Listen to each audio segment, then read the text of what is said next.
Just starting a little test here to see how the quality is on this new streaming setup.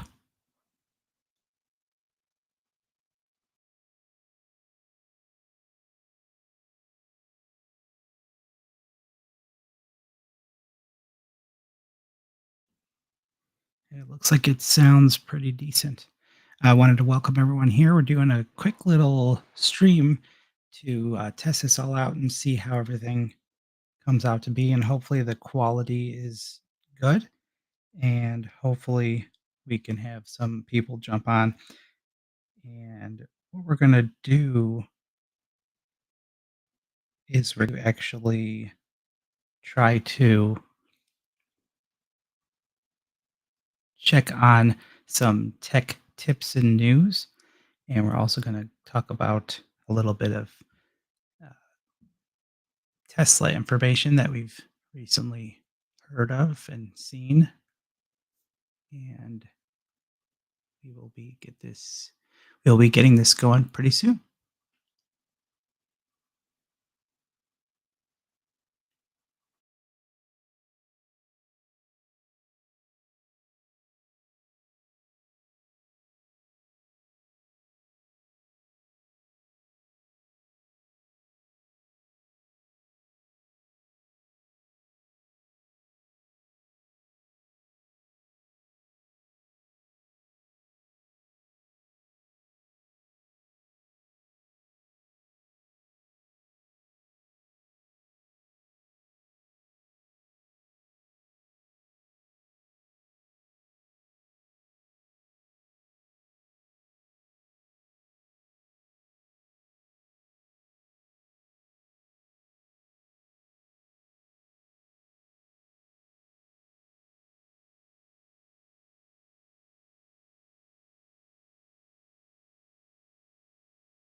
Okay, hello everybody. Thanks for joining us. Just trying to see here, testing out some new streaming solution and making sure that everything is looking good.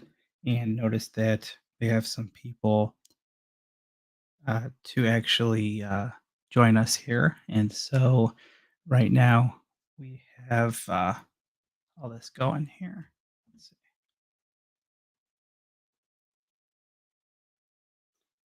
Okay, and that's better. So right now, wanted to bring up some details about a quick little discount to start with. But here we are going to discuss some news about some technology, some Tesla news, as well as some tips about how you can save some money in general. And if you have any questions that are tech related, really anything at all, you can go ahead and type them in the chat, and that'll help uh, us, help you out and get some topics going.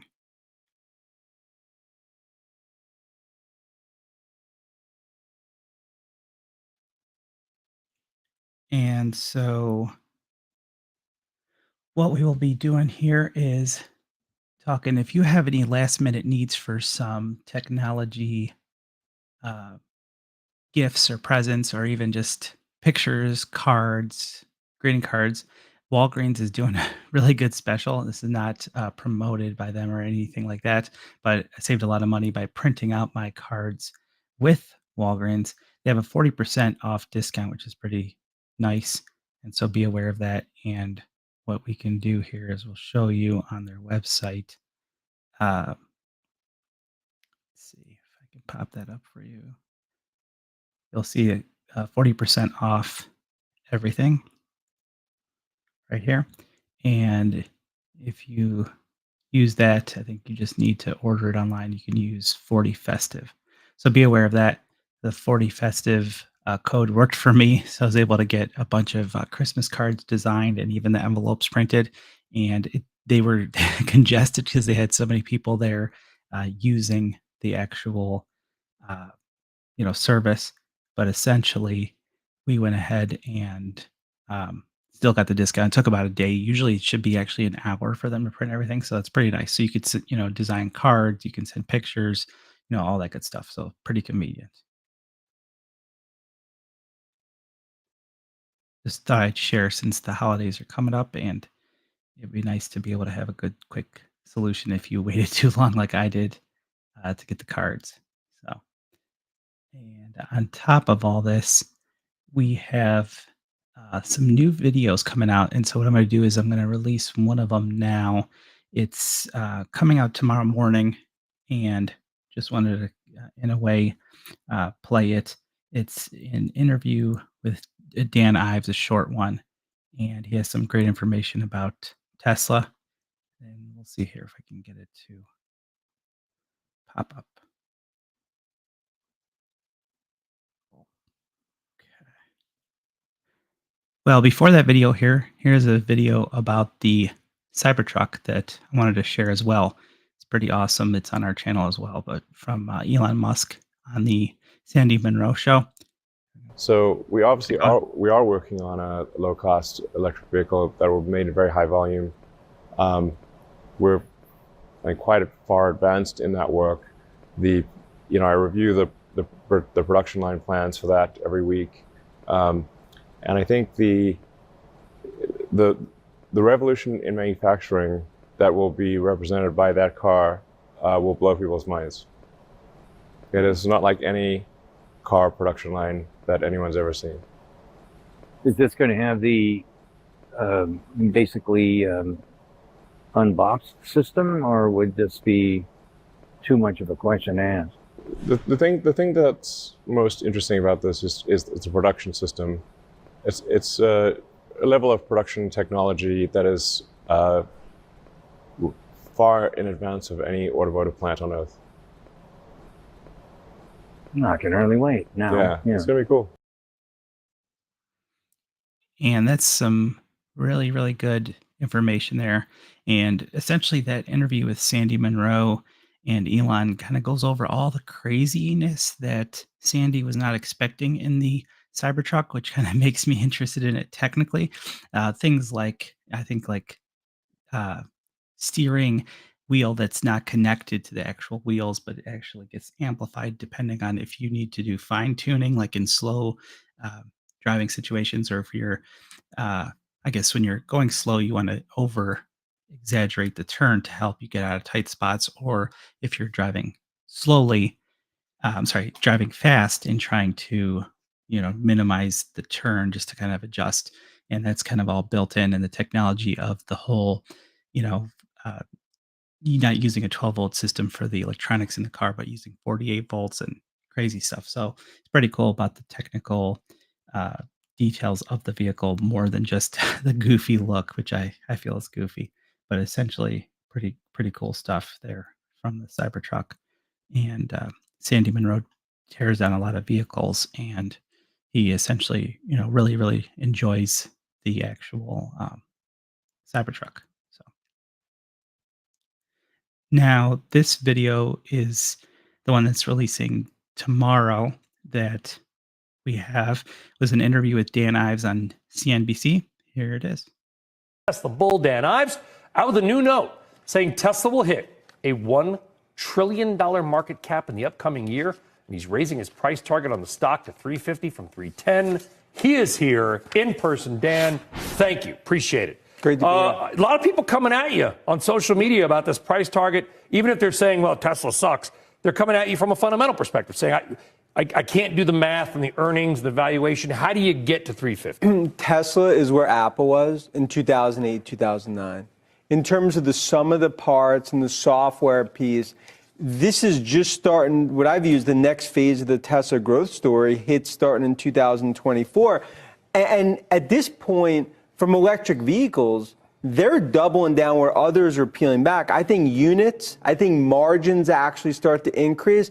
I think this is going to be a golden year for Tesla. At the end of the year, I expect them to be above $1 trillion. Well,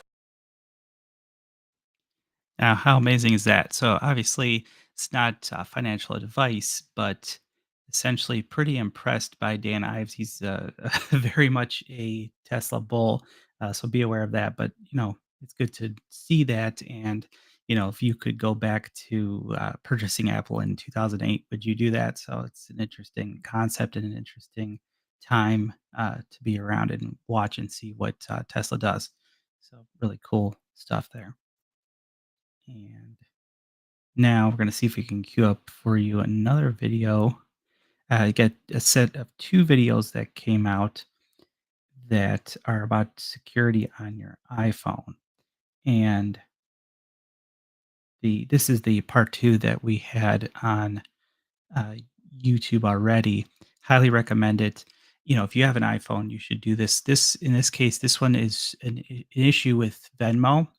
There's a couple articles online and some videos about these people running a whole business with stealing your PIN code. You're not, paying attention, or they kind of go after people in bars where they're, drinking and think that someone's just trying to help them, or put their social media in their phone or their email or their phone number, and they hand it to the person. The person then asks them real quick, "What's their PIN?" The phone's locked. They memorize that PIN, and then in a few minutes, they can just book it from that location, go in, change your actual uh, Apple ID. They'll change your PIN, then they'll change your Apple ID password, and then they'll start draining your bank account, like with Venmo or any other app that they can, or start sending payments, or use your Apple Pay and purchase equipment. So don't let anyone steal your So, money. Okay, I'll start it fresh here. Don't let anyone steal your money. Go into Venmo. Tap Settings Gear. Tap Face ID and PIN. Toggle this on to set a PIN. Now, if anyone steals your phone, they won't drain your bank account. So the big thing here is that will lock down Venmo to a certain degree. The danger, after that is, I guess before that is the fact that if somebody actually steals your phone and tries to go in and change your Face ID to their face, which a lot of people do, then you have to, be aware of that in general. And then on top of that, there's two things you could do with your phone. I'll cue those up here that we would recommend you do with your iPhone for sure.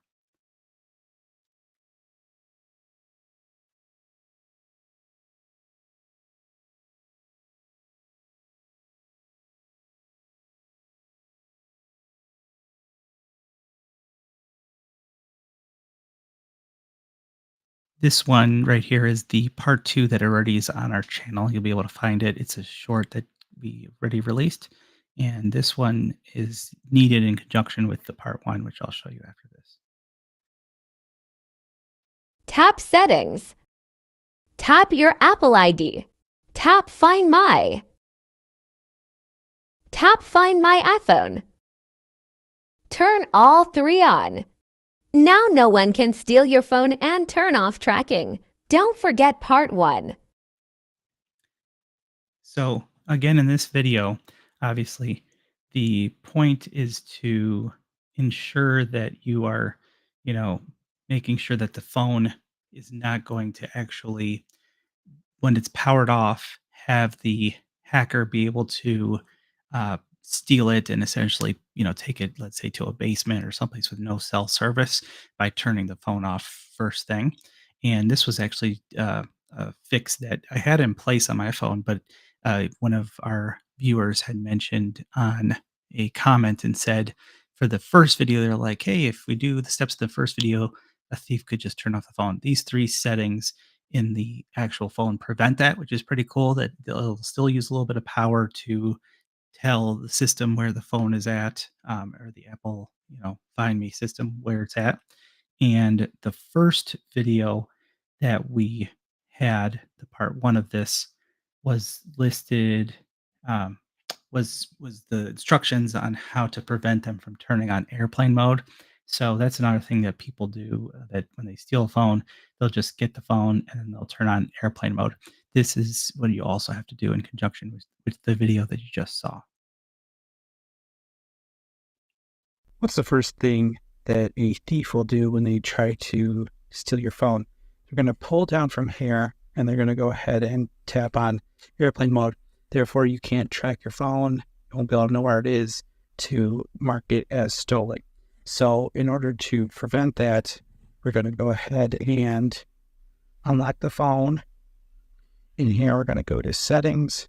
We're going to go to Face ID and passcode. We're going to go ahead and type in the code.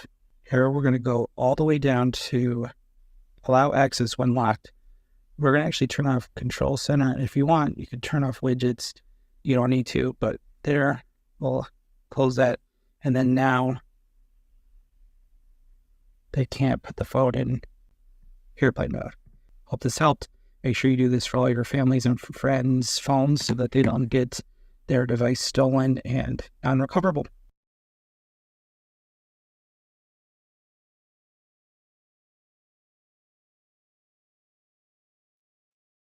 Okay, so that kind of tells you, what you should do.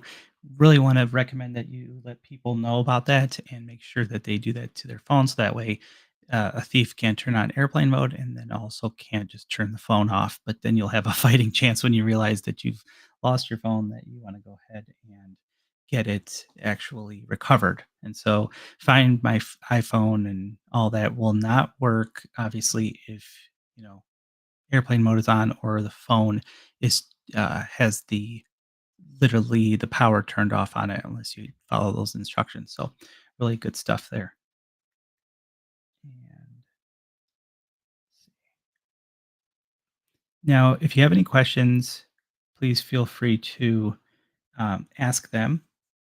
And if you do, we can do a form of, let's see, we could do a giveaway for, if we get at least 5 questions, we'll do a giveaway. If not, this is a good kind of rundown here. Let me know if you have any questions, and we'll pick one of the people that asked the question and give them a $10 Amazon gift card. If you provide your Instagram account, we can contact you back on that and get you the Amazon card. So if you have any questions, let us know, and we'll just wait for a little bit, and otherwise we'll wrap up this stream.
since we're sitting here waiting and this is causing me to search how to stream to no one because there's some viewers but not much happening, but it's okay. We're just gonna kind of talk about a couple other things in case someone does come on with some tech questions. One thing that I run into is obviously picking out computers for our clients because I own an IT consulting company, and with that, we kind of analyze options that are available and see what you can actually get and what machines are available. And it's always a big thing to kind of decide what makes sense and what doesn't. And recently, I got myself an Asus laptop, which was kind of a game changer. It's doesn't fit the bill probably for a lot of business uh, people or business companies that require certain other things as far as not a big need for any type of machine that can do gaming or that if it's too heavy or big. But looking at that, I was going to share some items here. What we have is this is the Dell website, and let's clean this up a little bit here.